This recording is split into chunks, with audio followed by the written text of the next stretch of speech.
of the United States of America and to the republic for which it stands, one nation, under God, indivisible, with liberty and justice for all. Go Nate. Go Nate.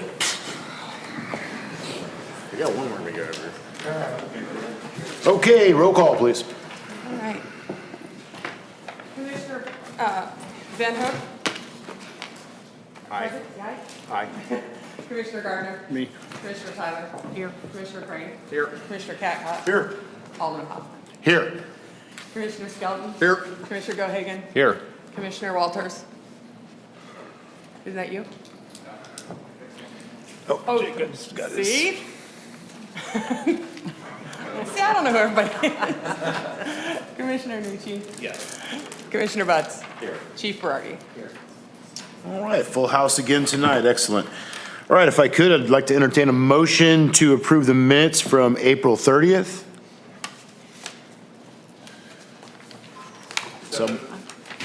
Do I have a second? Second it. Second. You got a second. All those in favor? Aye. Any opposed? The ayes have it. Okay, continuation of the public hearing. Got quite a few things to get through tonight, folks. So we're going to start off with introductions to our team real quick, if you would, Mr. Spikerman.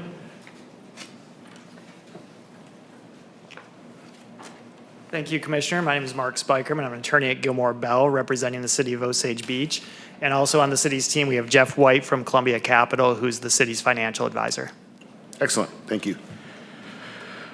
All right, moving right along. This is the time for the presentation of the revised redevelopment plan from Mr. Foster and his team. Mr. Foster, if you would.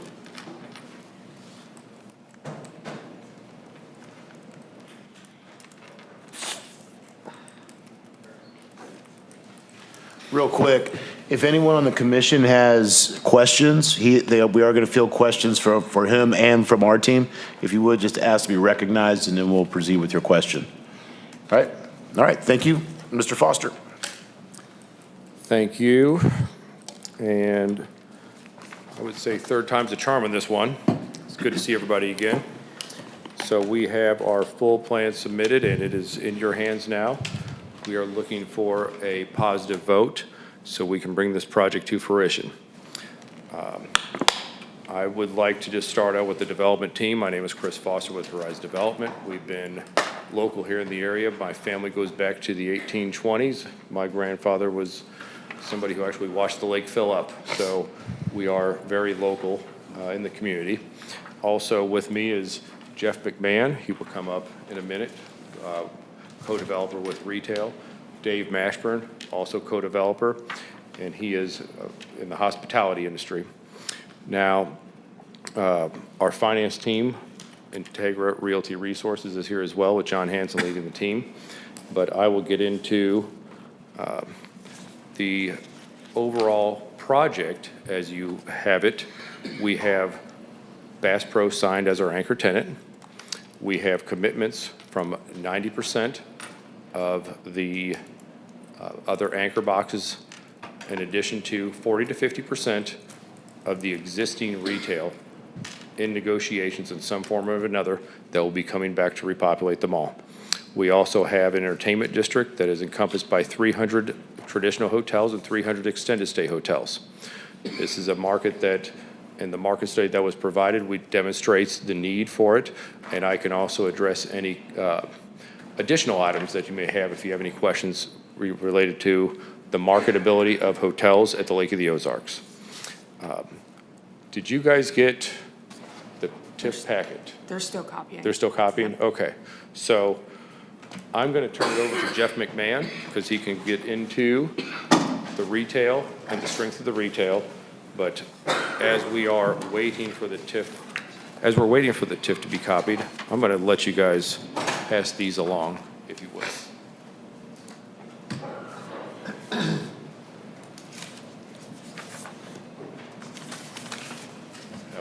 And these are the renderings. They're on the back slide over there. We should have more copies for you as well. We brought them electronically. We weren't able to get them up on slides for everybody, but Okay, so You'll see it something soon. like that. Thanks, Chris. You know, we've been working on this for about a year and 4 months on this application, and I need to reiterate my thanks to the various boards and to staff. They've even under the prior mayoral or mayorship or whichever, we want to thank him as well. So it's been a really good experience, and we want to continue it forward and hopefully with a positive vote. This plan is something I want to address. First of all, my name is Jeff McMahon, and I'm formerly a managing partner of Red Development out of the Kansas City office. And I left Red about 5 years ago to go chase multifamily developments and was successful at that. And then I got a call from Chris one day and he said, hey, the mall down at Osage Beach needs some help. And I hadn't been doing it for a couple of years, but I'm really thankful that he brought me back in and as well as the team that he's got, which you'll meet here shortly. But my experience, I'm an architect by trade, and kind of got out of that and then got into the development side of things. So you'll be hearing a lot of things from me that are partly development, partly architecture, and we'll bring that for you today. The site plan itself, well, first off, the existing buildings, the existing mall is it's in decline, as you all know. There's very few tenants left in it, and so that was given to us as a challenge. And so the existing buildings, if you can see it on the site plan here,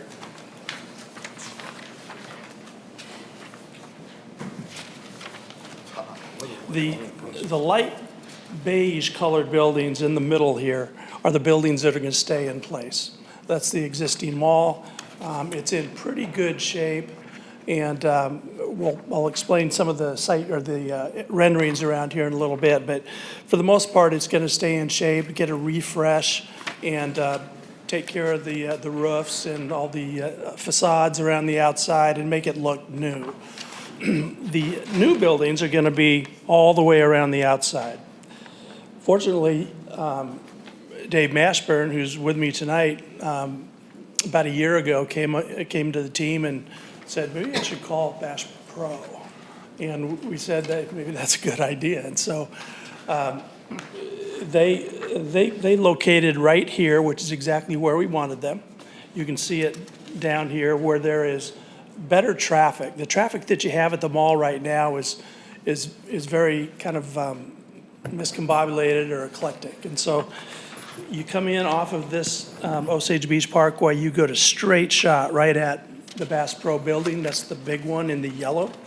And then you also have a connector or an organizer of a road that goes in this direction and comes across like this. So we thought that was a really good solution. That's where they wanted to be, and we adapted to that location. The junior anchors are these coming off the side of the Bass Pro. Those are the ones that Chris mentioned, that in fact we have signed letters of intent for about 90% of those.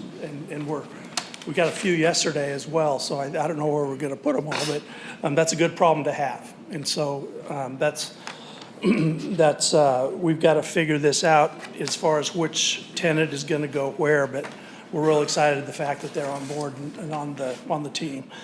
The small shop buildings in here, we've kept them in place because we didn't want to tear everything down and increase the prices, but we think that we can take all the tenants around the outside perimeter, any that wanted to stay, move them into those small shop buildings, and then continue to lease it. Now, I would tell you that this is not, it was an outlet mall before, it's not going to be an outlet mall now. It's going to be better than that. It's going to have all sorts of different types of uses. It's going to have the Bass Pro, of course. It's going to have power retail, small shop retail, and then it's going to have a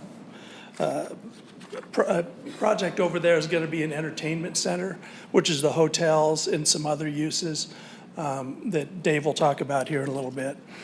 So that's our site plan right there. We're very excited about it. We think it brings a new character to the area and to the mall itself.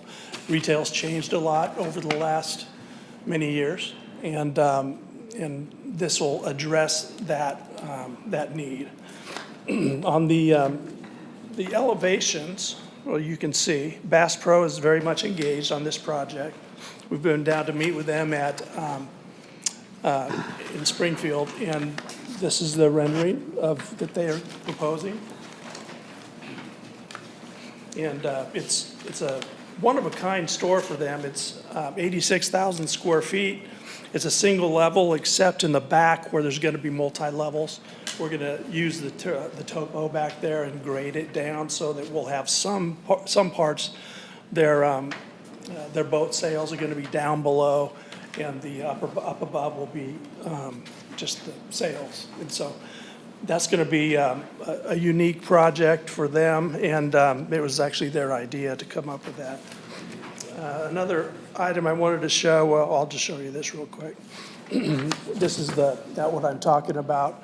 That's where Bass Pro has shown that step in the grades. So with that said, I'm going to pass over pretty quickly at the renderings. You see back there some of the renderings we've been working on the small shop buildings. We've changed out the roofs. I don't know if you have noticed them, but there's a lot of copper.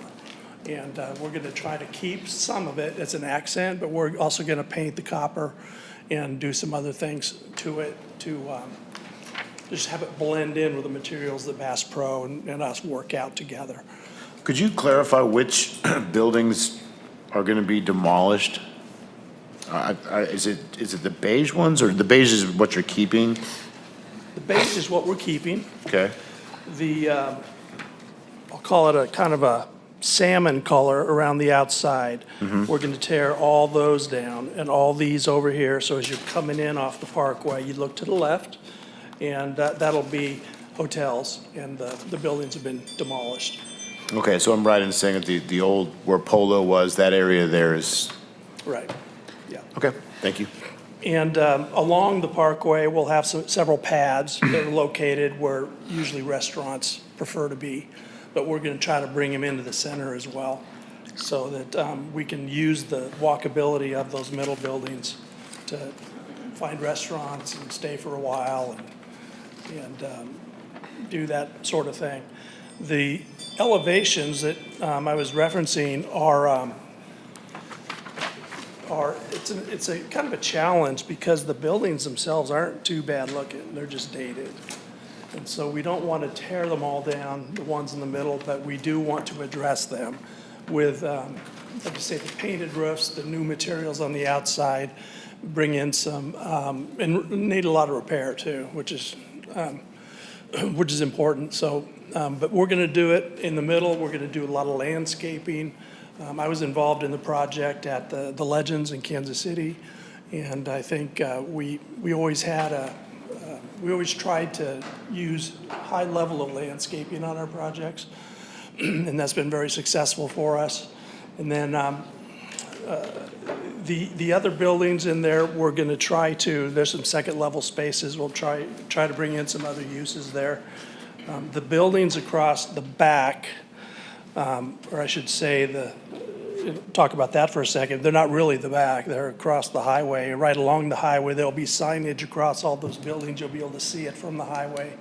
And right next to the Bass Pro building. Ultimately, they wanted to be there because they could be seen from the highway on 54 right there. The buildings next to it are going to have the same treatment. So that's pretty much the site plan. If you had any other questions about that, I'm going to show you a couple of the elevations.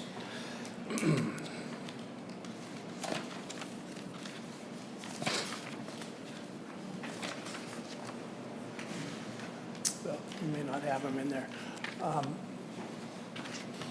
Well, you can see them back there on the renderings, that the materials that we're going to use. We've already met with Bass Pro. We're going to use a lot of matching materials so that, that this is a combination of a kind of a blended shopping center that they'll they'll meet us, we'll meet them, and we'll work that out. So I think that's all I had for you tonight. And then we'll turn it over to Dave Mashburn, who formerly used to work at Bass Pro and formerly used to work for hotels, what's his name? John Q. Hammonds. And so he's got a lot of experience with it, and we're real glad to have him on board, and he can talk for a little bit on how the Bass Pro came to be. So Thanks, Mr. McMahon. yeah, that's all I had. Thank you.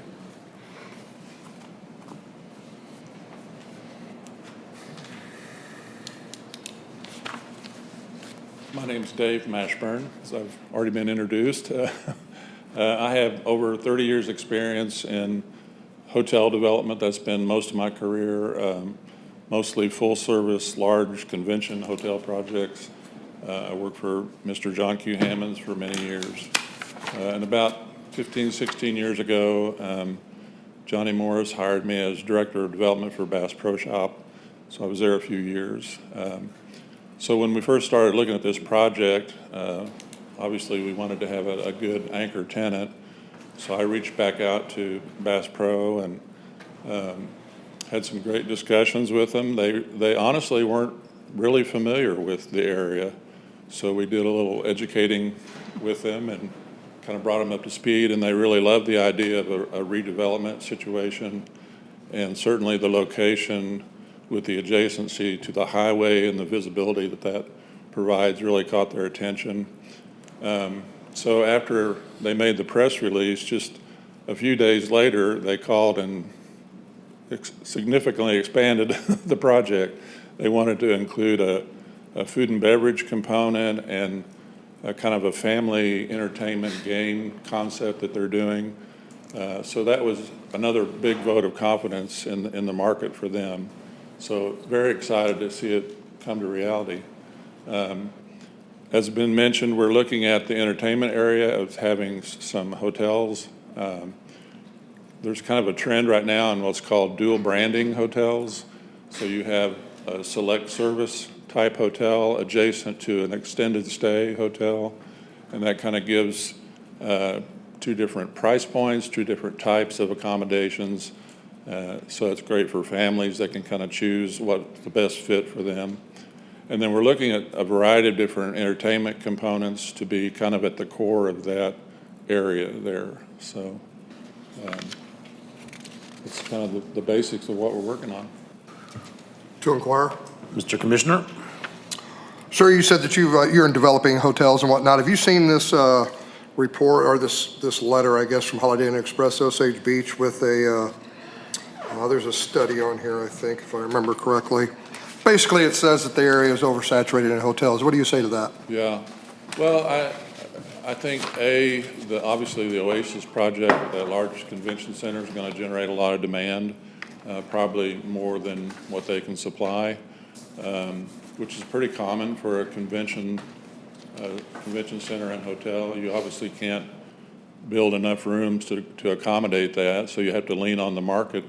And the other thing I would say is there may be a lot of rooms in the marketplace, but there's not a lot of new product, and so that makes it difficult. I think people are looking for newer accommodations, so that's part of the dynamic too.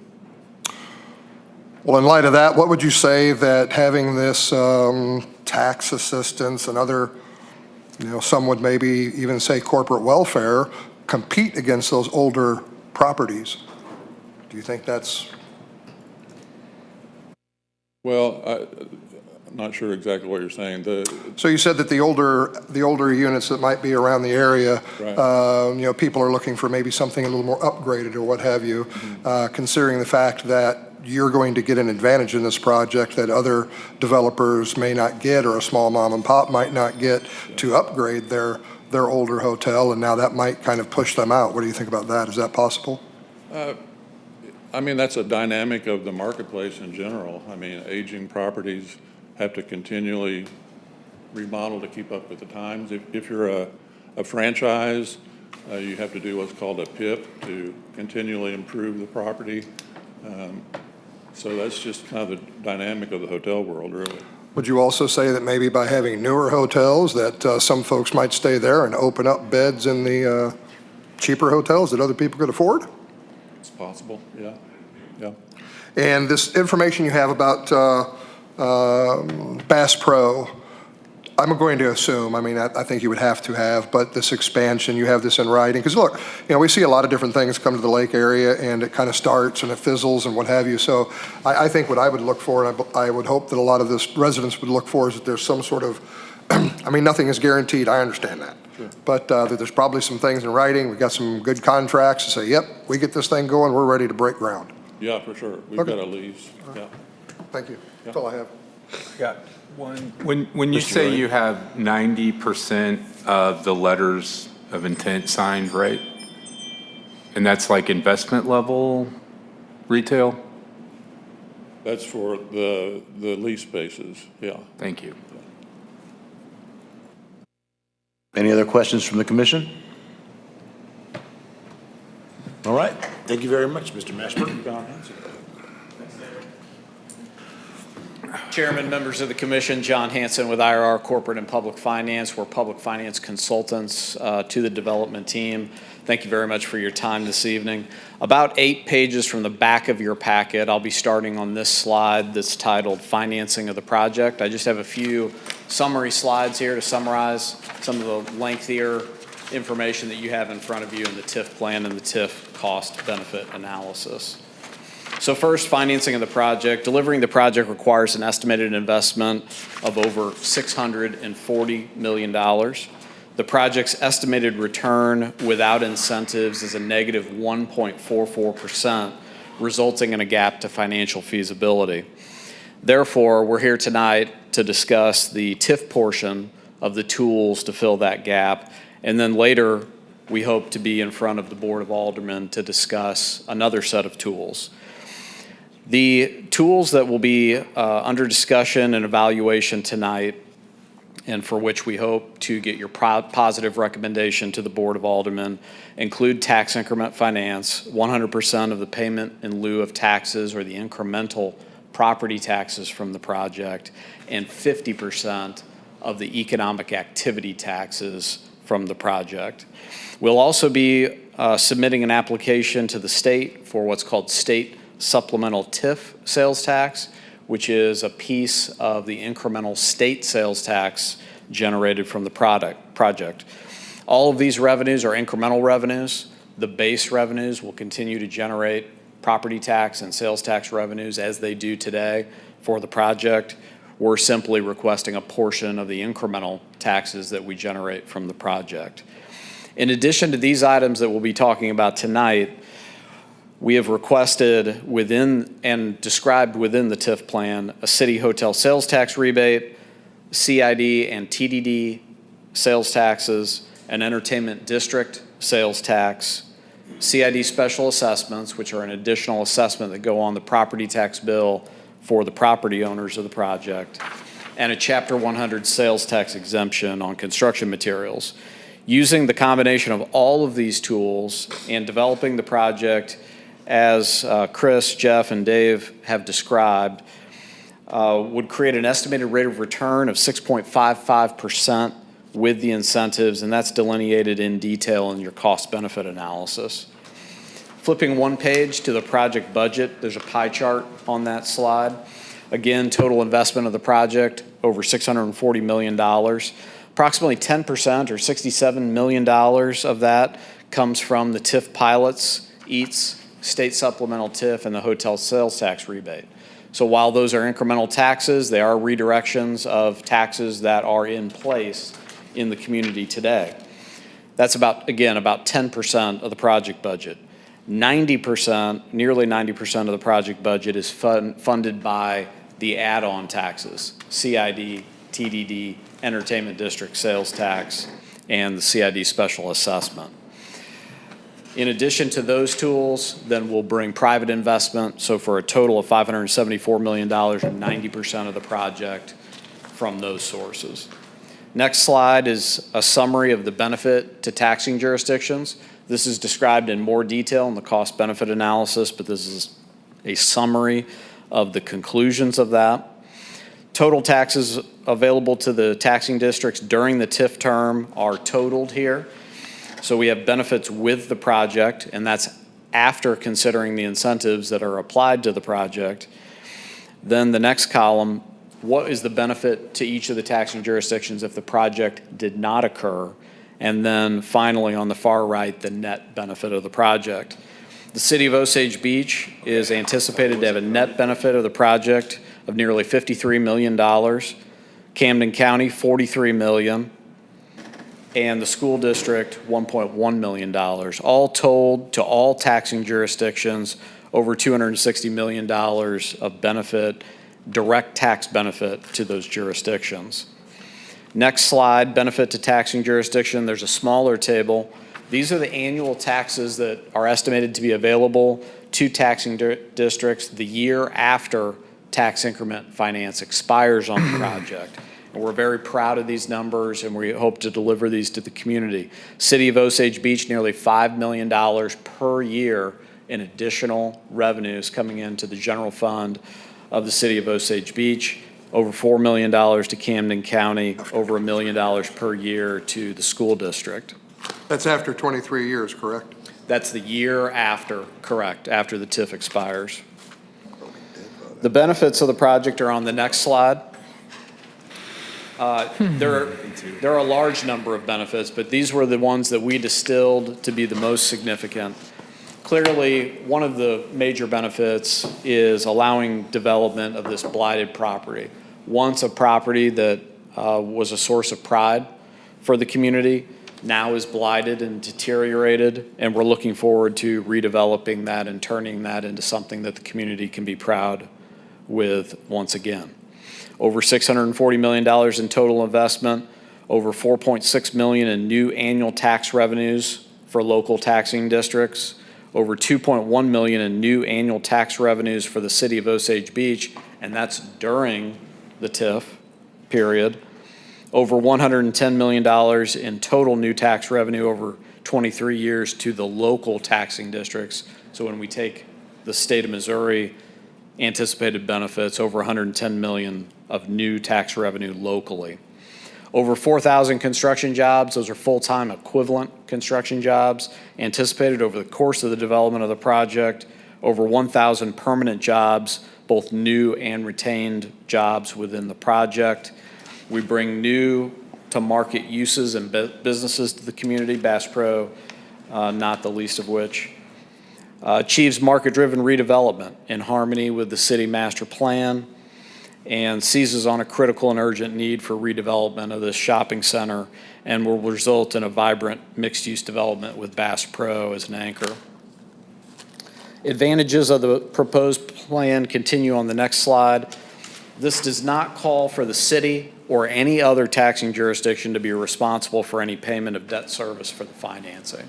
So we're asking for a portion of what we create from the project. The better we do with the project, the more tax revenues are anticipated to be created.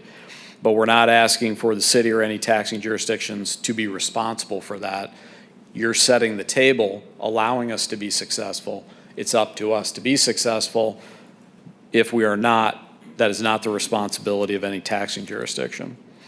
This does not create any payment risk of any kind to the city or any other taxing jurisdiction for any of the debt. Does not require the city or any other taxing jurisdiction to guarantee any revenues, and does not call for the city to issue bonds.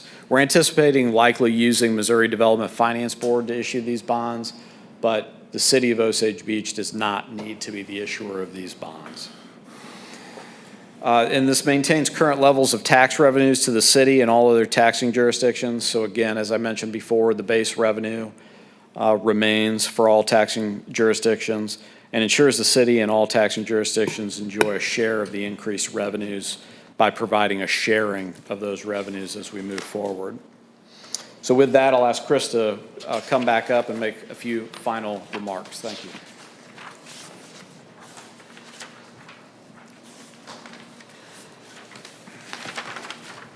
Well, thank you for the presentation, everybody, and thank you for your time. In summary, we have brought a project to the table that will bring the Outlet Mall into a new era. We feel that is a truly dynamic project. It's going to generate over 1 million people per year coming to Lake of the Ozarks, 55 million in total payrolls that's going to be generated on this site alone.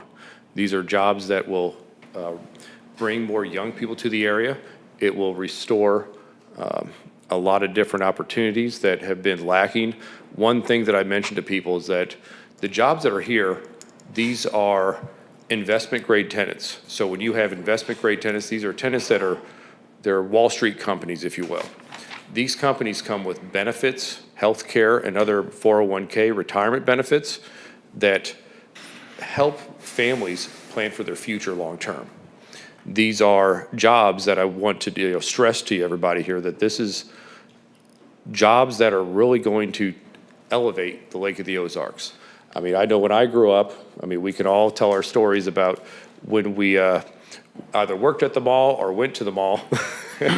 But, you know, like let's say Polo, for example, you know, the people that were employed there, they would have benefits that came with those. And I just remember that there was a big source of employment for a lot of my friends' moms worked it there. So you had construction worker father, and then you had a mom that worked here, and it was something that provided for the whole family. So I don't want you to, you know, forget about what kind of jobs that we're bringing here too.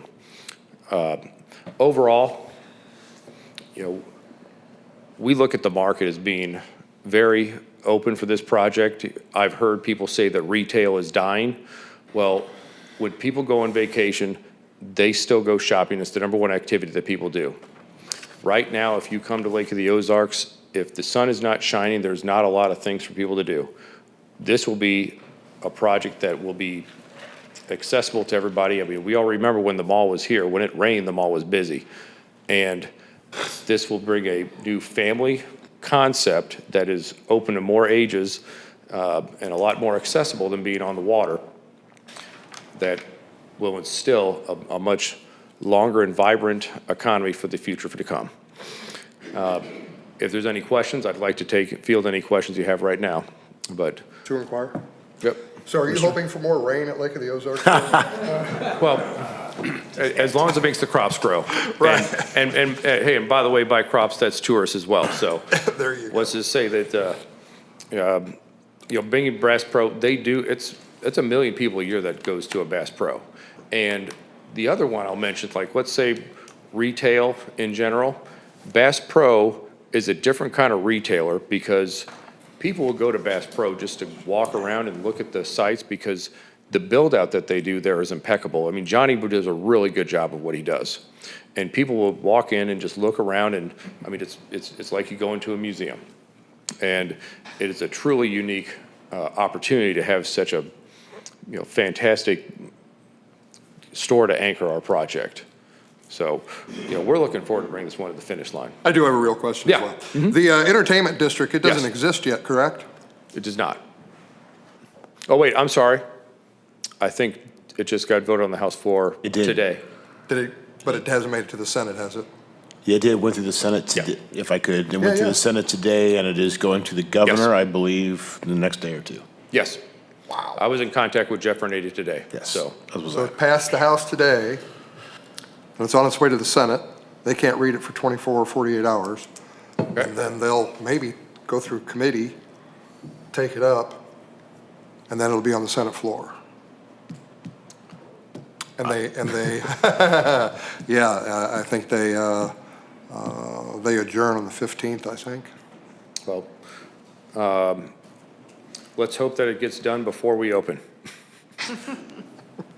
All right, I mean, and the reason I ask that Yeah. is because a lot of these things are predicated, I mean, Yeah. this thing's predicated on what may be. And when the law is already there, then you can maybe say, okay, it's going to happen if everything else works. But if it isn't even there, then you can't say it's going to happen at all. So how much do you think, and maybe someone else would be better to answer the question, do you think that this project hinges on that entertainment district passing? So based on the entertainment district passing, we've looked at alternative methods of funding if there is a gap in financing. We don't anticipate that, but we've already looked at a myriad of different ways to gap those financing options. At this point, I think we look at our best possible option, and that's what we put in front of you today.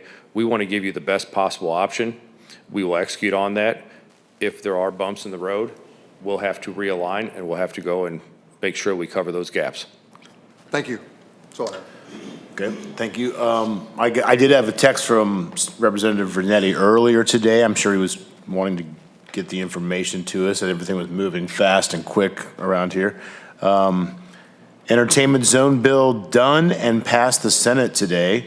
It heads to the governor's desk for his signature, but this will be available to Osage Beach after it becomes law. Okay, very good. And also, in conjunction with the state TIF, on January 23rd, we hosted the governor to come down here. He wanted to do a site visit on this project. When we discussed doing a state TIF, that is a high-level ask. When we asked for an audience with the governor to go to Jeff City and meet with him to discuss our project, they came and said, we'd like to do a field trip and come to you at Lake of the Ozarks. So we hosted, I don't know, were you there, Alderman Hoffman? I know we had some. With the governor? With the governor. No, yes. I did not show up that Okay. day. So we had several people there. Ike, I remember, Ike was there. I know the Commissioner Skelton was there. Yes, and yeah, so I mean, the governor, the state, they're fully on board. We need to get through this local TIF piece, and then we're going to be off to the approval on the state TIF. Any other questions from the commission? As far as a general contractor, will there be a different one for Bass Pro than the rest of them all? Do they bring in their own, or? So Bass Pro, you know, say being such a unique tenant, Yep. they are bringing in their own contractor specifically for their build out. And so we are tasked with is delivering the pad site. So we deliver a pad site and they build it ground up. Then who are you guys using? So we are working with several different contractors, at least right now. We're in discussions with many. I can, bring you up to speed on several of the ones that we're discussing. I'm just curious There if you had is one selected. because we have three separate components, we are looking to work with more than one general contractor, primarily to bring everything online as fast as possible. It is unique that the demand is truly there to bring this on that quick, but we're excited about the opportunity. I do have a couple more questions. Commissioner Skelton? Is this I think you mentioned it's like a phased project? You're going to do a part of it, and then another part of it, and then another part of it, is that correct? So it is not phased at this point. It's not, okay, We did perfect. have RPAs. We removed the RPAs in anticipation of the demand that is in front of us. How long do you, and I know you can't, I'm not going to hold you to a date, but just out of curiosity, how long do you think this is going to take? What have you planned for? 2 to 3 years. We are planning to start construction immediately once we get the TIF ordinance passed. You'll see immediate progress. Cool. Thank you. I mean, and when I say immediate progress, we need to get started ASAP because we are under a timeline to deliver Bass Pro a pad site. How many square foot is that pad? So Bass Pro, 87. if you ask Bass Pro, it's 86,000 square feet. For comparison, Branson is around 40,000 square feet.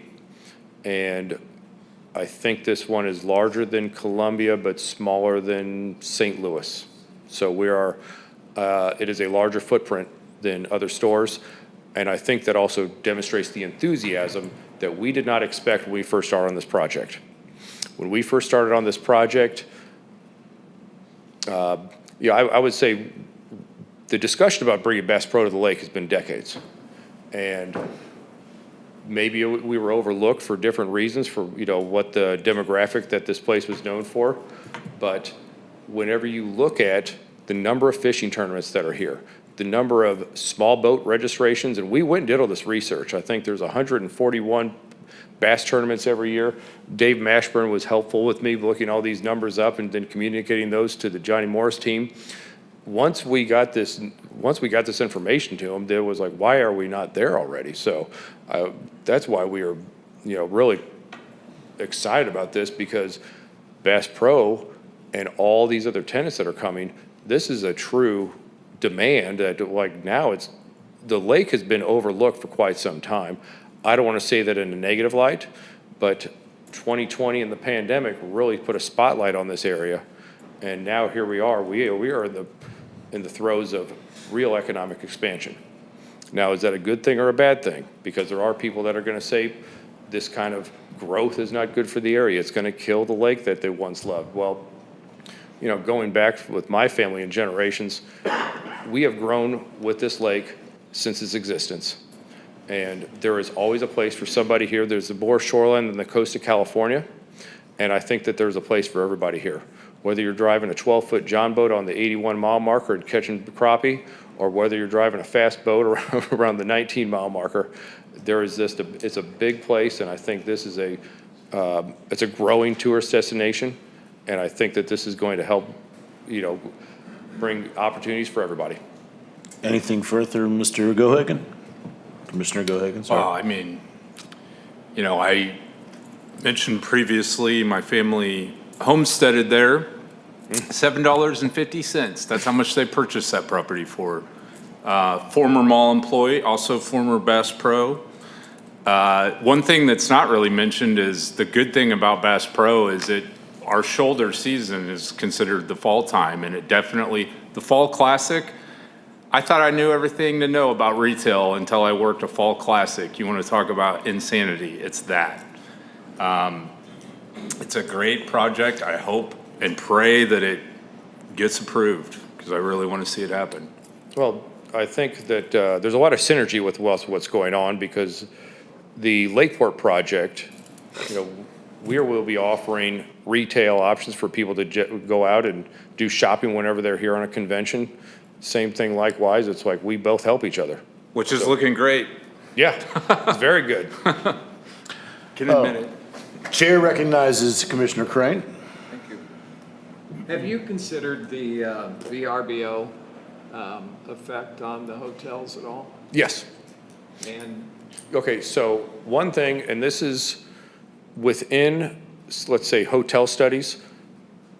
A hotel, is my understanding, a hotel study was done during Lake Oasis with the Lakeport project. There was a demand for 2,000 branded hotel rooms. And to distinguish between branded hotel rooms and traditional hotels, a lot of people that do business travel collect points, and then when they use those points to go on vacation. So if you have a lot of Marriott points or Hilton points, there is no Marriott or Hilton products at the Lake of the Ozarks. So it is an untapped market that we currently have. It's being tapped into right now with the Lakeport project and the Marriott that's going in over there. But there is a massive demand for these kind of projects. People want to know what they're going at and staying at. If you go to an Airbnb, you see pictures on the internet, and you may come to a place and you don't know what you're really getting until you really get there. With a hotel, I mean, the paperwork that is that thick on how the design and all the layout is of each individual room, all the way down to the wall sconces. So people know what they're getting every time when they come to a branded hotel. The difference with the Airbnbs, we are not going to be competing with, like, let's say, houses or larger accommodations, say 3-bedroom condos and those kind of larger accommodations that you have families at. But with single-room hotels and extended stay, it's a piece that I don't really know of any extended stay hotels that are down here. I'm sure that the hotels that are in existence that were built years ago have more of an extended stay feel to them. But overall, you do not have a traditional extended stay hotel that's branded. I know that the studies that we were sent indicate, and they talk a lot about the meeting room capacity. Yes. In the hotels that are in the process of being built or on the paperwork of being built. Thanks, I'm not used to all this. Yes. In that it shows significant square footage available for meetings and that sort of thing. Yes.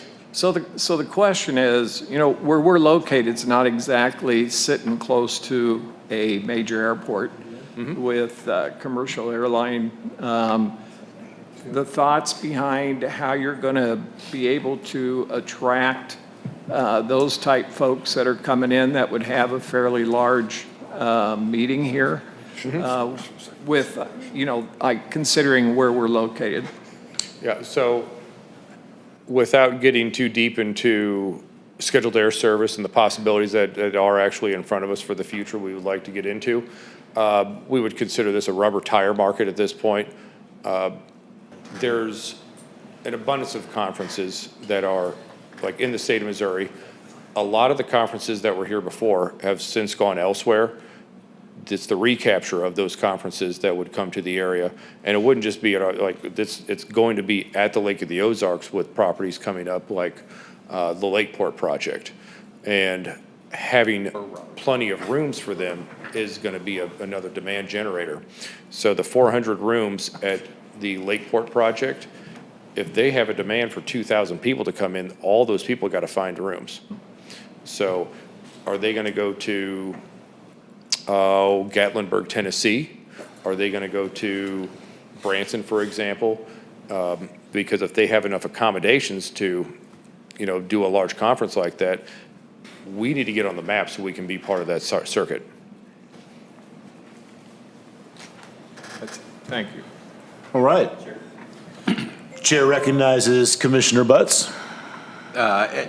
This actually is a question, but just in reference to a previous question from a commissioner, we have a VRBO, and this project doesn't concern us even remotely, and I don't believe that we are a threat to any of the new construction hotels either. It's a very individual market that I know everyone thinks crosses over between somebody coming here and getting a hotel room and somebody coming here and getting a VRBO or an Airbnb, but they're unique. So if somebody alone wants an Airbnb is going to get an Airbnb. They're not going to consider a hotel or vice versa. So.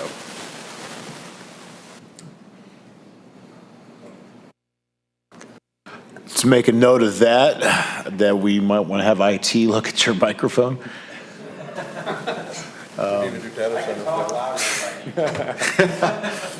Okay, anyone else from the commission? Seeing none. Thank you, Mr. Foster. Thank you. Excellent presentation. All right, moving on here. If I could like to invite our team up that's representing the city. That'd be Mr. Spikerman and Mr. White. Thank you, Commissioners. Once again, my name is Mark Spikerman with Gilmore and Bell. I'll be just very brief. I reviewed the proposed redevelopment plan for legal reasons, and I'll just go over that real quick. So first of all, as a reminder, your role as the TIF Commission is to hold this public hearing and make a recommendation to the Board of Aldermen.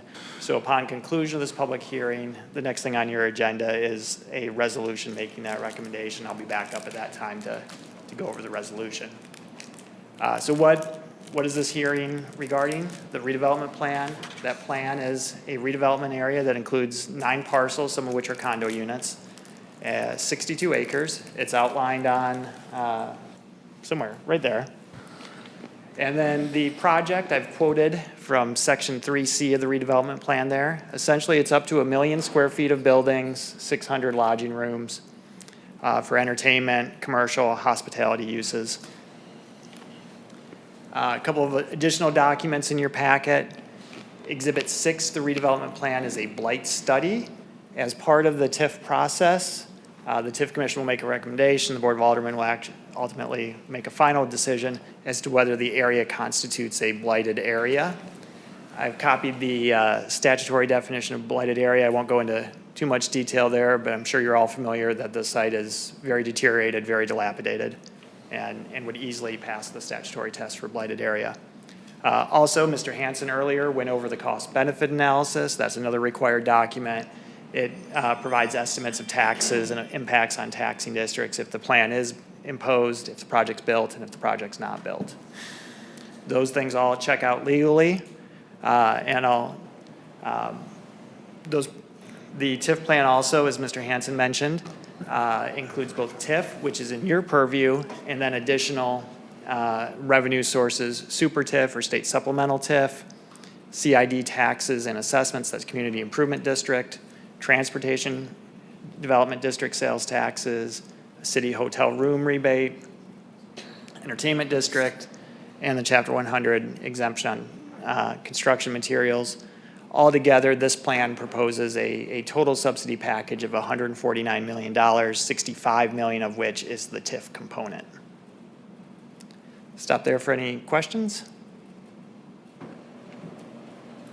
Then hearing none, I'll just ask Mr. White to confirm his review of the numbers.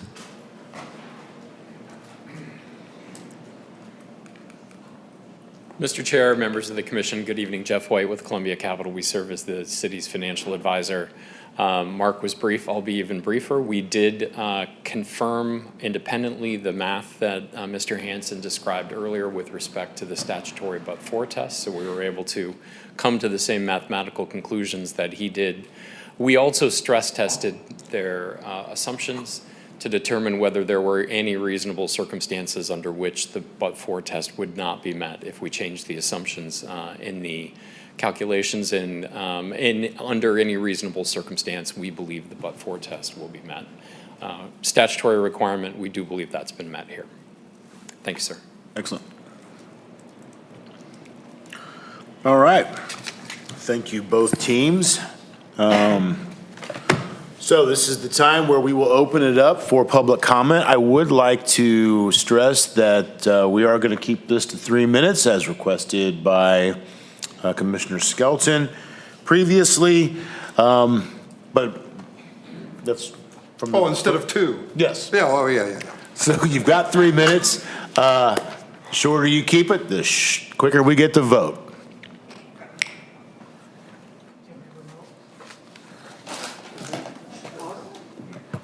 So, anyone from the public like to come up and speak?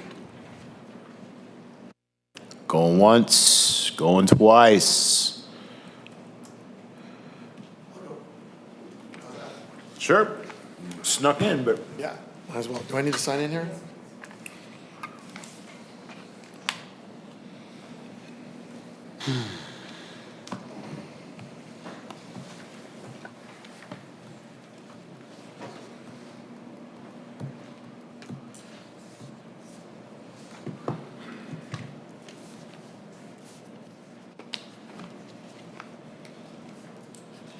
Alrighty, my 3 minutes hasn't started. Go. Good afternoon, good evening, you all. I was here on the 30th or so of April, or no, the 1st of April, and I brought this big fat study with me on the market here. At the time, I was asked, I can't remember, I was asked by you folks or some others in the audience to provide this report. What I did is I went back and I asked for a more scaled down version just pertaining to what's going on in this market today. I have that report, I sent that out. I have them here for other people too if they'd like them. I believe you have this. I don't know if you've read it though. So what I thought I would do is comment on this report and primarily just get the information out there in the public setting. First off, my name is David LaMontagne. I'm a stakeholder. I'm the owner of the Holiday Inn Express. We're right across the street. Secondly, and that project to work for us when we bought the property, we thought it would. Retail didn't really affect it very much. Anyway, that doesn't matter. Today, moving forward. The market study, though, that was done shows that current supply is 48%. That's a destable market. That's not a stable market. You got to be at 60 to 65% to be a stable market. So the projections that we're currently seeing with the new project here, the hotel rooms, the money that's coming in is not supported by what the market demand is. So that's a risk for the TIF. Okay, so I want to provide some real stats here, and that is that our Holiday Inn Express property, we're the mid-scale market leader in the market per the STAR data. What does mid-scale mean? It means the center 60%, not the top 20%, not the bottom 20%. Our occupancy is 60%. That means we're leading the market. Our low time, winter time rates are $123. Our high rates are $240. Average ADR is $160. We have 30 sellout nights a year, okay? You go to look at the report, collaborates that information. That report provides current T12, okay, the last 12 months, that the occupancy is 48% for the entire market, economy, luxury, and mid-scale.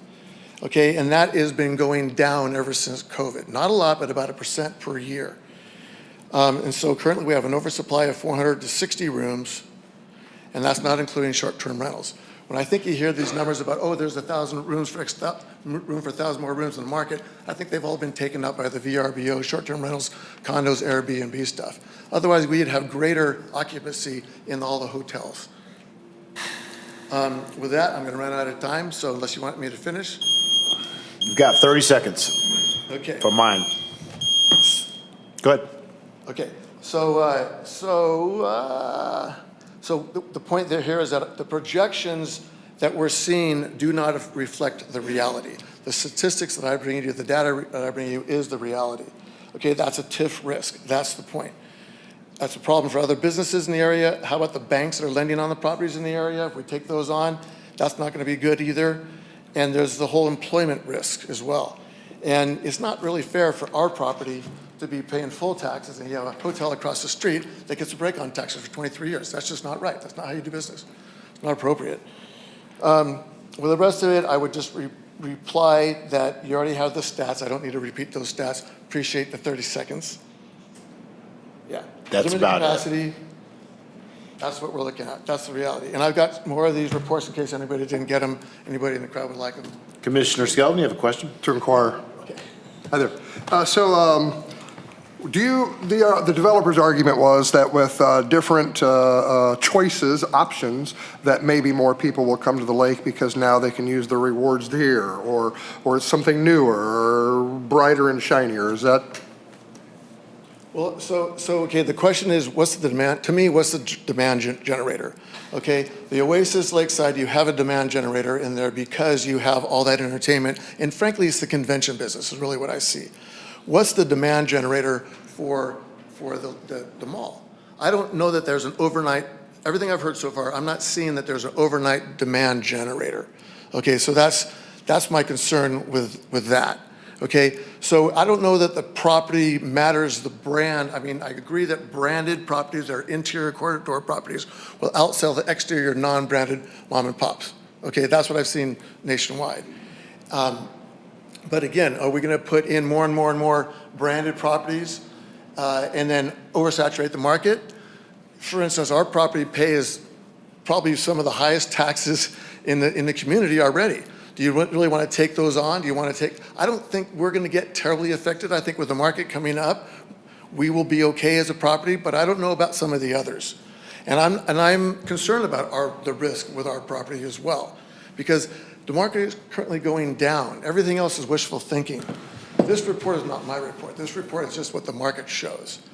Yeah, I wish the market showed better, quite frankly, but the market showing is going in the wrong direction right now. You can't argue with those numbers. That's what I'm saying. One other question. I noticed that, there's a lot of places all over that it seems like the owners or whatever just don't put money back into it, and then 20 years down the road, 30 years down the road, they're blighted, and now they're ripe for redevelopment. I noticed that you did some $2.5 million in refurbishing your facility, upgrading it or what have you. Is that like some other franchises that because you have that franchise name, you're required to do something every now and again? Absolutely. As the gentleman mentioned over here, we have this PIP concept, property improvement plan. And generally speaking, you go, the branded properties in particular require their brand standards be met. So if it goes from the 60s to the 70s and the 80s and the 2030s, we have the current brand standard. And so for our Holiday Inn Express property, we have to bring it up to brand standard as that standard goes along. Sometimes a PIP could be rather large, and sometimes it could be rather small. It depends on kind of what's going on. And so that is a branded requirement, and it's true that the non-branded properties don't have that requirement.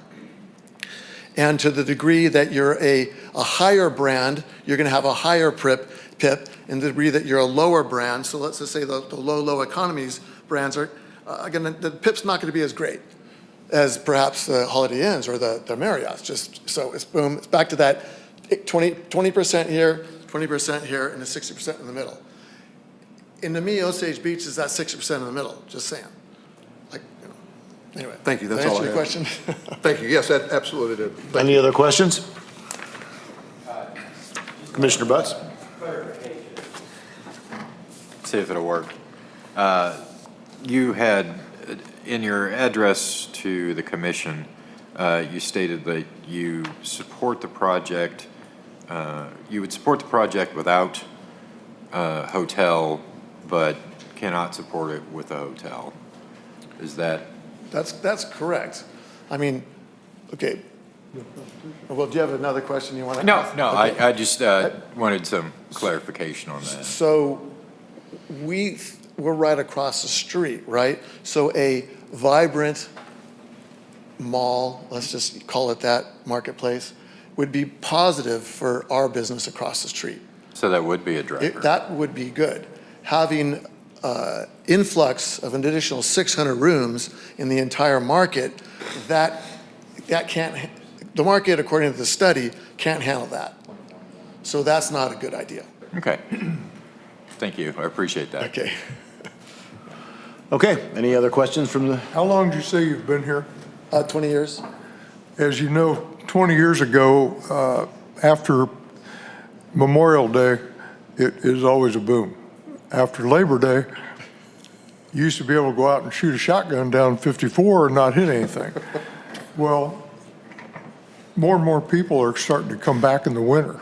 I mean, we have more people here in the winter now than we used to have in the summer.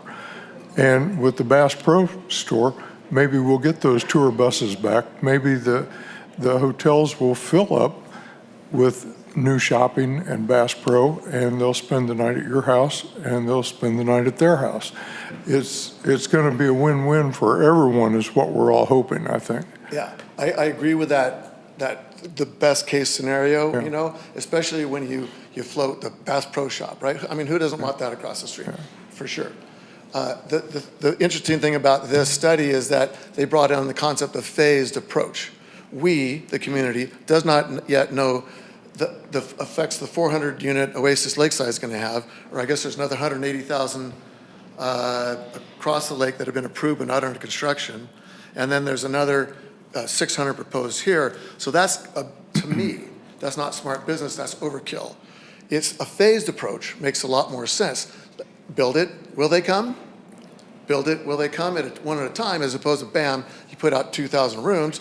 They're all, half of them or so are already maybe in VR, I think they're all in VRBO, vacation rentals. We've had a lot of building in that area too in the last number of years. Oh, absolutely. Yeah. But more and more condo complexes are voting to not have rentals because Yeah. the residents don't like the rental people in the condos. But beyond the condos, Yeah, exactly. we're going to Beyond the bring condos. more people. And if I look at the restaurants every Friday night and every Saturday night in this town, and even in the winter, the restaurants are full. I mean, the parking lots are full. With it, 20 years ago they weren't. 10 years ago they weren't. But now they are. And I'll mention that the winter time, for instance, is very, very slow. It has increased a little bit at our property, Yeah. but when I say a little bit, I'm talking about maybe 20% in that period of time, not 120%. Well, yeah, but Okay. 20% is It's pretty good 20%, so increase. it was going for, yeah, but that's over 20 years. Yeah. Okay, any other further questions for this gentleman? Seeing none, thank you very much. Likewise, appreciate your time. Yep, thank you. Anyone else from the community like to come up and speak? Mr. Tagatoff, please sign in for posterity.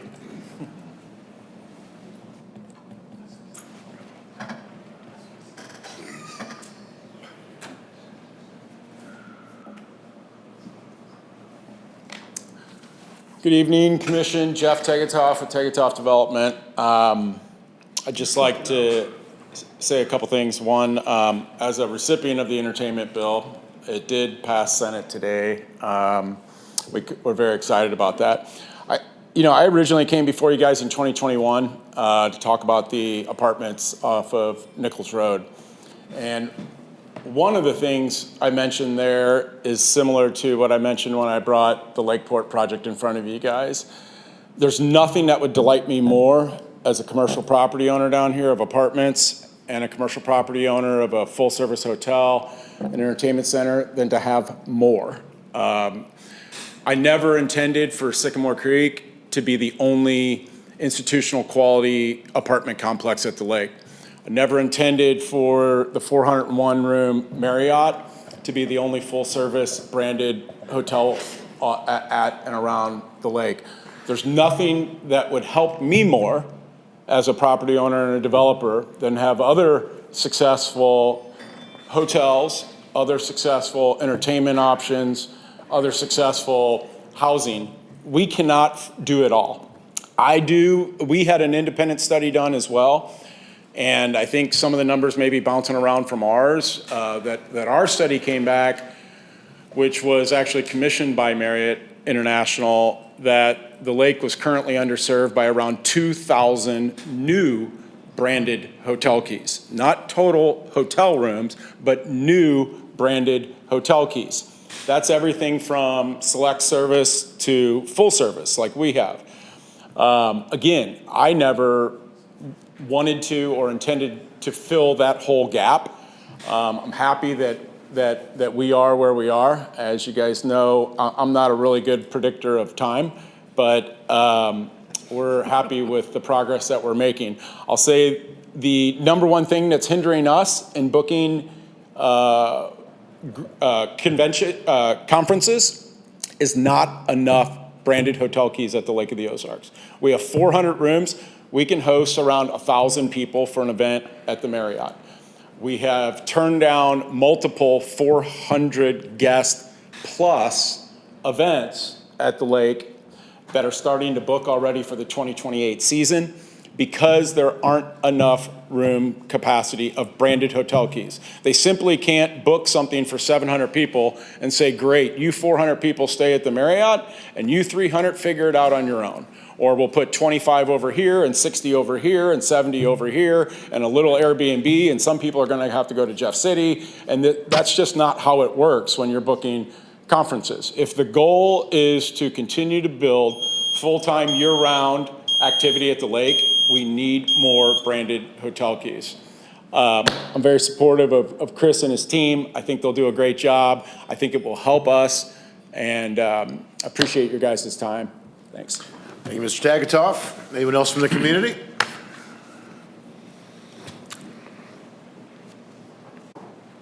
Please sign in, sir, and you will have 3 minutes.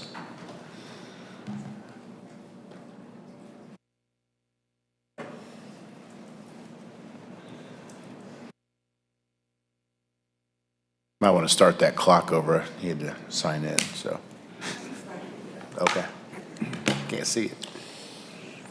Good afternoon. Back once again. I want to invoke some of Chris's family members, an aunt of his that I worked with for a number of years. In the medical community, there's an admonition to do no harm.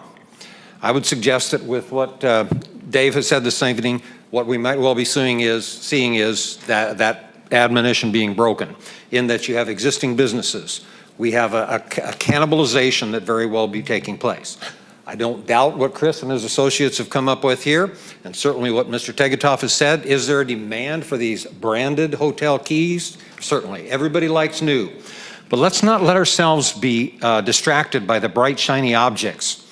They're bullish here talking on the project. If it's such a bullish project or worthy of such bullishness, then please explain to me why it is necessary that they receive these tax givebacks. And I will use and utter the phrase, corporate welfare. We do tax carve-outs for you, me, and everybody except the man behind the tree. I say that as a former business operator here in the area. We're essentially returning to perhaps a too big to fail, or maybe it's too new to fail. And how do we see maybe that working out? When government, at whatever level, puts its thumb on the scales of the business community, they're interfering in the beauty that is free enterprise. That's no longer free enterprise, that is cronyism. So I would submit, if they really are as bullish as they tell us they are, that there should be no need for any type of a tax abatement. They should be ready proud and thankful for the opportunity to contribute to the tax base of this community. We have phrases. We create a lexicon too many times to justify our actions. I feel we've done that here over the last 20-plus years in the state of Missouri using the term blight. It's an excuse. So we see these things too for existing for perhaps 20 to maybe 23 years. We have a bright, shiny object that's built. How many tens or hundreds of millions of dollars that are put in? In 23 years, when those tax abatements run out, and at last the local taxing entities are able to then collect the rightful amount that they should be collecting and should have been collecting all along, once again we have a 23-year-old development that arguably would have reached a point of blighted, and we start over. Subsidize, develop, operate, deteriorate, rinse and repeat. Not a setup for a sustainability. Bass Pro, Mr. Johnny Morris, started in the back of his father's liquor store. Mr. Sears started in a train depot in the Chicago Northwestern Depot in my hometown of Woolsey, South Dakota. Did they have tax abatements for many of their folks to start their businesses? No, they did not. Once we get to a point where it becomes big enough, let's ask ourselves, is that the kind of lake we want? I welcome the development, but let's be honest about it. Thank you. I have a question. Question from Commissioner. Don, I have a question. Sir, yes. I think we just got this tonight. This has not been distributed otherwise, right? That I'm aware of. And I find that very unfortunate because we're kind of asking to vote on something that we haven't had the opportunity to fully see, which I really abhor that. But just out of curiosity, so this one pie chart here, they say that without, or with this one page, they say without these incentives, the return on investment is negative 1.44%. But with the incentives, it is a positive 6.55%.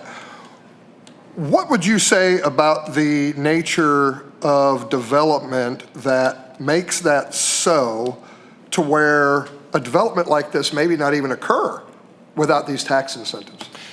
I would say we're interfering with the process.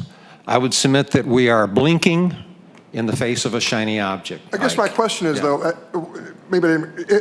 because of the nature of, I guess, today's economy or the price of development, it's almost like they at least they're saying, and I'm not going to call them liars, I believe their numbers. I think they're upright people. I don't want to make that accusation. So I guess my point is, I find it anyway. incredibly unfortunate that they could not get a decent return on their investment without these tax incentives. So what do you believe at maybe the state level could be done to where we don't have to give these things away anymore? People could come in with their honest money and say, hey, I'm going to build this and we're going to get it done, and I don't want any of these tax breaks from the government, and we can still make it happen. Because it doesn't look to me like without this, you can actually make it happen. I submit we haven't given it the right proper opportunity. We've had, that's why I say that we deem something blighted and then suddenly we have to rush in. There's illustrations of enabling. In too many cases, we weaken the very structure of our economy when we subsidize, when we prop up operations that maybe shouldn't have been undertaken to begin with. And I think that happens at all levels. And when you have a synergism between government tipping the scale in the hand of one side over another, that's not for success. What we essentially do is, in 23 years' time, when these things run out, what do we have? We have 23-year-old development, arguably meeting the definition of blight, and in fact, as we look at it, we have an incentivization of being deemed blight. If you want to redevelop and you want to go ahead and get a tax abatement of some kind, just let your property deteriorate. Don't paint, don't re-roof, don't remodel, don't fulfill that PIP that Dave was recognizing or speaking of earlier. Do you think that Mr. Morris's operation would allow that to occur to their properties? I don't know. Okay. Thank you. I don't know. I'm disappointed that he would have gone this far. Thank you, Ike. Okay, thank you. Any further questions? No? Seeing none. Anyone else from the community like to come up and speak? Please sign in. You've got 3 minutes once our city clerk hits the start button.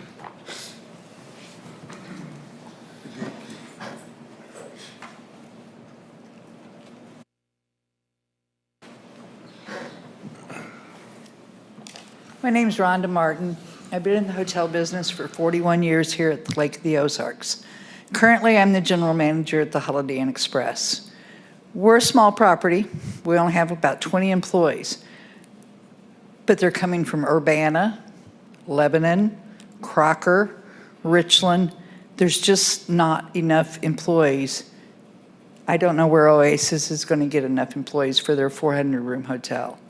I, right now, need 3 more employees, and you can't find them. People set up interviews, they don't show up, or there's just not enough people in the area willing to work at a hotel or at a retail store. Yes, we have benefits too. We don't have full insurance, but we have the 401k, we have AFLAC, we have good benefits, but we can't find employees. So, I mean, are the smaller hotels going to end up shutting down because they can't find employees? That's all I had to say. Okay. Thank you. Anyone else from the community? Going once, going twice. Moving on. All right. If I could, do we have any comments, questions from the taxing districts? Primarily, Chief Berardi, anything from you down there? I have questions, but not in this form. Okay. Did we have any from any of the other taxing districts that are not represented on the commission? No, we did not. No? Okay. All right. I just would like to acknowledge that Mr. LaMontagne? We did receive your written testimony. We do have it filed and archived, correct? Yes, we do. We do? Excellent. Do we have any other written testimony out there? No, there was no other written testimony. That's it? Okay. Then, questions and comments from the TIF commissioners. Let's just start to my far left, if we could.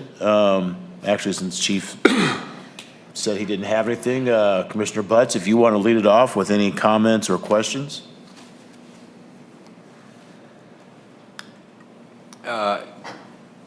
Just address some of the public comments.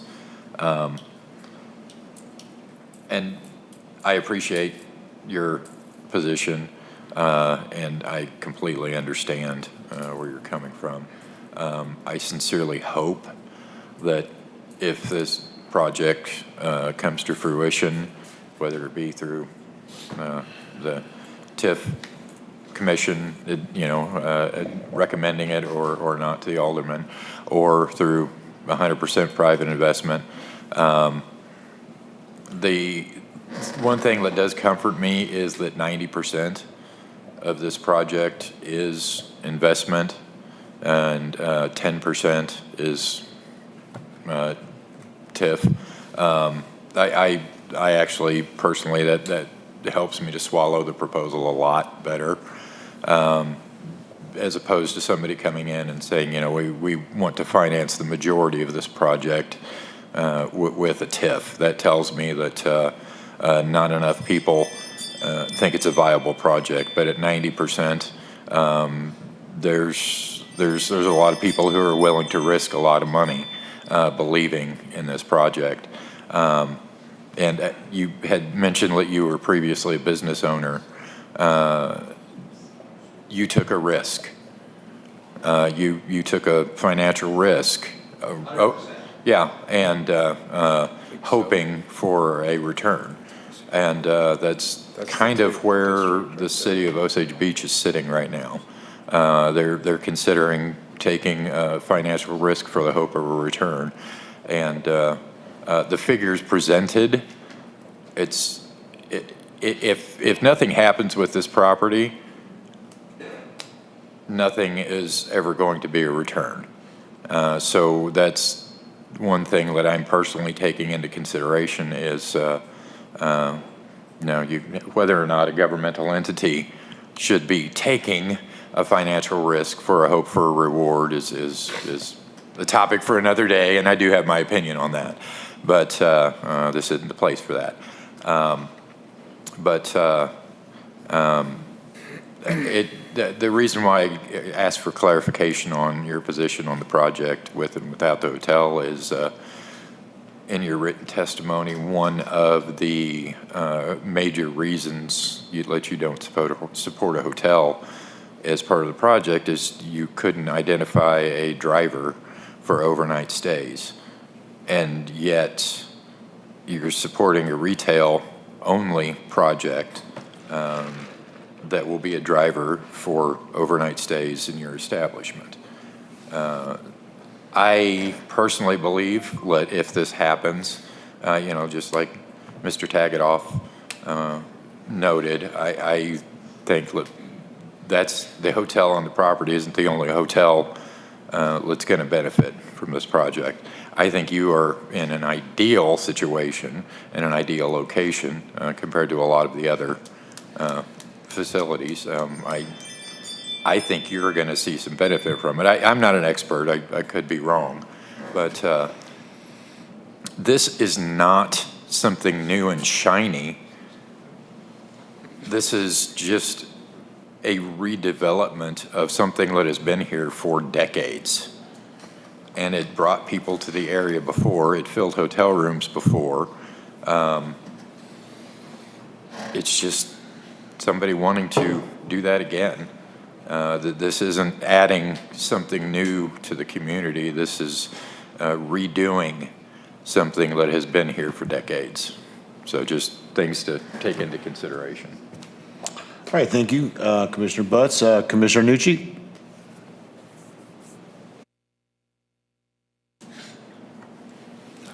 All right, I think Brian said it very well, but just one thing to also say is I think that a lot of our current business owners in Camden County already benefit from one of the lowest tax rates in the state in terms of your school district, and also assessed valuation. If the House passes the bill where we have to be at 90 to 110% of our actual valuation for our assessed valuation, there's going to be a lot of increased tax rates here because we currently are not assessing our properties anywhere near the actual valuation that they are. If you go back and look, and you guys can look up your own individual properties, look at your assessed valuation, look at what you paid for your house or what your house is worth now, those numbers are going to be about 50%. That's probably where I would conservatively say we're estimating. So you get to saying that they could have brought this project to a lot of different areas and got a lot better of a tax incentive because they're kind of bringing it to our area. We're already low in tax valuation. We're already low in the rate in which we do taxes. So that's why this is only about 10% of the project and not more. So then you get onto the fact that this site is truly blighted. It's easy. I mean, no one even, I know in a couple of last ones we've kind of had some kind of differing words on, is a cracked sidewalk really a blighted piece of property on $1 million lakefront property? Yeah. No one's debating this one.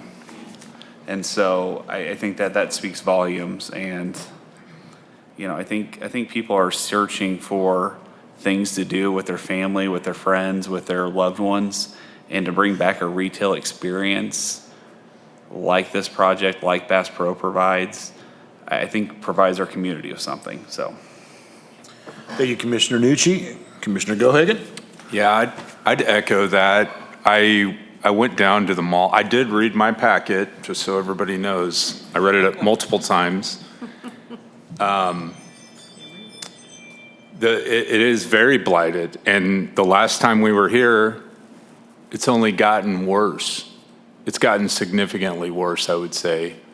The steel girders corroded, concrete fallen in, it's all wet. The shingles all need to be redone, the siding. You look at the electrical panels in the back, they're all roached out, they're all burned out. I think it got hit by lightning recently. And all that costs money.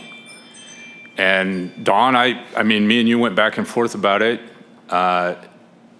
and I got asked this recently about a data center that this isn't capitalism, which, you know, you look at the richest guy in the world, Elon Musk, he got a lot of that money from government subsidies. I'm not saying that's right, but the government itself, I feel like, has changed business for good, bad, or indifferent. I'm not saying one way or the other, but and maybe I'm too nostalgic about it because I did work at the mall. But I do believe in this property. I believe in Chris. I've told Chris no before on a TIF. So accuse me of cronyism all you want, but I've told the guy no straight to his face. Sorry, Chris. So I am in favor of it. I'm excited by the timeline. That's new. You said 27? Okay. Yeah, I'm completely in favor of it, and I'll argue with whoever wants to argue with me afterwards. Well said, Mr. Gohagan. Commissioner Skelton. Yeah, so as I've said before, I'm not into this corporate, it is a form of corporate welfare. And it, but then I come back to the exact question I asked you, Don. But for this, what else would happen there? Would it wind up being bulldozed over someday and be fallow and be an open piece of property then that would be sold for X amount of whatever and then have to be still developed? And would they be asking for that exact same type of TIF at that time? I would imagine they would if it still exists. So I am not into these sorts of things at all. That having been said, at least this project does fit the definitions of blight and the necessity for redevelopment. I think it would be an absolute boom for the community. I mean, the Bass Pro, I mean, you know, that is the anchor thing, right? And I believe an awful lot of people will show up because of that. I also am a little bit, if this was a piece of legislation that I was looking at, I would vote no because I haven't been able to read it all. Because we just got this. So I find that kind of unfortunate with this process that we are just not getting some of this information. But otherwise, I support the project just because, again, it's going to be a good thing for this area. It fits the definition of the TIF ordinances, and I pray that it becomes a good thing. Clarify for you, that's all in the 163, but it's just an overview is what he said, I believe, at the beginning. Okay. It's just an overview. Okay. Of what's in the big Yeah, one. this wasn't presented to the city fast enough for us to get it to. They were literally printing them off when we got here. Condensed. Correct. Very yes. good, thank you. All right, thank you, Commissioner Skelton. Commissioner, let's see, do we want to start? Let's start at the end. Commissioner Van Hook? Yes, I agree with a lot of things the board has said in regards to the mall. I think anyone in the area realizes that what it used to be versus what it is now doesn't do anybody any good as far as revenue. So, in my opinion, we're fortunate enough to have an anchor like Bass Pro willing to invest in our area down here. And I feel like the area would benefit from this project, so I feel like I'm definitely in favor of it. Okay, thank you, Commissioner Van Hook. Commissioner Gardner. I don't know if this works. I don't need it though. I would just say, you know, like everybody else has said, I'm in full support of it. I think it'll help everybody's business in this town, whether you're a hotel, restaurant, retail. I just wish that it could move faster. You know, I wish we'd see, I can't wait to see construction start and see something happening this summer. I bet there'll be a lot of people using FedEx, UPS, a lot of mailing going on in town. Thank you, Commissioner Gardner. Commissioner Teller. Well, it's great. I appreciate your presentation. It was very informative because when you try to read some of these, when they're shrunk down so much that I actually brought my but it was, I really appreciate what was said today. It helped a lot because it brought it in and the pictures and descriptions and very well. I'm very much in favor of it. I think it's something that is really needed. I think it will help the hotels, both, even though we have the big ones there, there's a lot, I was asking him, well, are you putting in big, you know, when boats come, it takes 2 or 3 places for them to park. And they said, well, we're not really aiming for that. You know, we're doing this other, that should go to the other, you know, this other properties. So that made me feel good, because I used to be a little guy. But it's something I know everyone will enjoy, so good luck. Thank you, Commissioner Tyler. Commissioner Crane? Thank you. First of all, let's not call it an outlet mall anymore. That's behind us. The second thing is, and I agree with what everybody has said.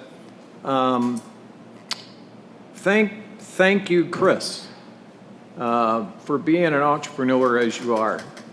Remember back in, was it 22, when we all sat in this room and the outlet mall was up there again, and it didn't go the direction that you had wanted it to go at that point. Well, you're back, and you put a team together. Good presentation. I give you just really, really high marks on that. The whole TIF process, if there's anything that fits that process, is this project. I mean, if you just go back and you read the description and what it's meant to be, that's why we're here, and this is why we should be approving it. It's unfortunate that what was the mall has ended up in a blighted condition, but we have an opportunity to repurpose that product now. And it's through the leadership that Chris has brought that we're able to do that. The other side of it that I was thinking about is preparing for this meeting is we read and Osage Beach is faced with a sewer issue. Well, that's $48 million from what I understand, and that's probably at a minimum. That's the worst case scenario, but go ahead. But what better way, I mean, by repurposing this and doing a TIF and developing it, how do we generate revenue? That's how we generate it. So all these things to me make sense. I 100% support this project. I support this TIF. Thank you, guys. Thank you, Commissioner Crane. Commissioner Catcott. I also want to thank Chris for bringing this and being stubborn enough to continue with it after it went down last time. And I think a lot of people forget that on a TIF, we have a tax base on that property already. So we're not going to lose money. In Chris's hands and his team's hands, we have the opportunity to make a lot more money for taxes. And we have to think the positive things. We have to get out and support this and push it and get our people in this town to go over there and enjoy the place when it gets here. It's just like the Oasis. You know, everybody's excited about the place.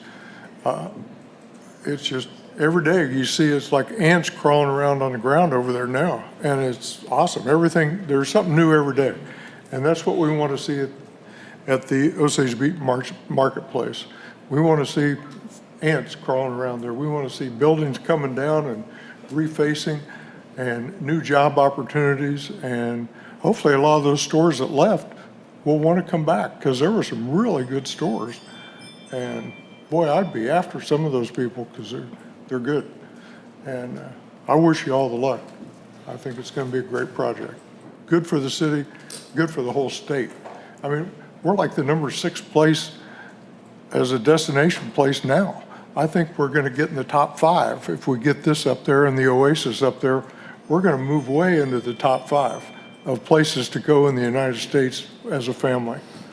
So, good luck. Thank you, Mr. Catcott. All right, few comments from myself. I've been involved in this process since last September when I was invited up by Chris Foster, his team, and Bass Pro's team. I'm very excited about it. I've been very optimistic about it from the beginning. So there's been a lot to do. This has not been an easy process. There's just a lot of information, a lot of boxes to check off. So I just want to thank Chris and your entire team. You've been phenomenal to work with. I'm very excited about your project. And I want to give us thanks to our team, Cole Bradbury, Mr. Spikerman, and Jeff White, and Amber, Aubrey, close. Only met her twice, so thank you guys. You've done a lot of heavy lifting behind the scenes that people don't realize you did. Thank you very much for all of your time and effort. I want to thank the commissioners up here. You know, this is our third meeting, and we got through it, and everyone stayed in communication. I really appreciate that. And lastly, I want to thank a few people who are no longer involved. We did all this right in the middle of an election, and quite honestly, it could have thrown a lot of monkey wrenches into it. And I want to thank some of the people who are no longer with us down here at the city, which is Mike Harmerson, who is the former mayor, Phyllis Morose, an alderman from my ward, and Celeste Barella, alderman from Ward 3. All of them had a hand in this. All of them were pushing this forward. They all were committed to it. We wouldn't have gotten to this step if all of them hadn't been on board and helping. And my last thank you is 2 months ago, I kind of had to step back because the TIF Commission was convening. We all had our roles down here at the city. Alderman Collins was involved from the very inception. She started taking the lead 2 months ago, and I'm telling you, she did phenomenal. She's done way more behind the scenes than I could have ever expected. So I want to give her a big shout out, a big thank you. You were phenomenal in this process, and we're lucky to have you. All right, that being said, I declare this hearing closed. Huh? You might want to vote first. You might want to vote. I have to close the hearing first, right? Correct? Yeah. So now I will entertain a motion to vote. Do you want to give the? Yes, thank you, Chairman. Okay. In your packets is a document that looks like this. It's a resolution recommending approval of the redevelopment plan, redevelopment area, and redevelopment project to the Board of Aldermen in the city of Osage Beach. This would fulfill your statutory duty of making your recommendation. I'm happy to go answer any questions on the resolution. Otherwise, the chairman can entertain a motion to approve. Are there any questions from the commission? Seeing none, I will entertain a motion to approve. Second? I will entertain a motion from someone. Motion to approve. I'll second. Seconded by Commissioner Crane. Roll call vote, please. And yeah.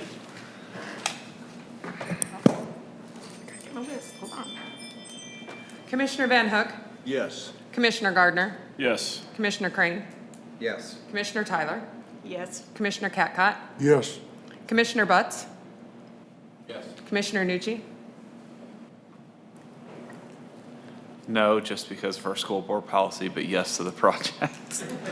not sure I could put that in there, but thanks. All right, Chief Berardi, Commissioner Gohagan, Yes. Commissioner Skelton, Yes. Alderman Hoffman. Yes. All right. Right? Come on. All right, fantastic, man, lots of optimism. I'm so excited about this. Again, thank you to everyone out there.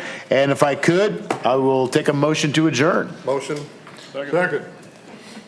All those in favor? Aye.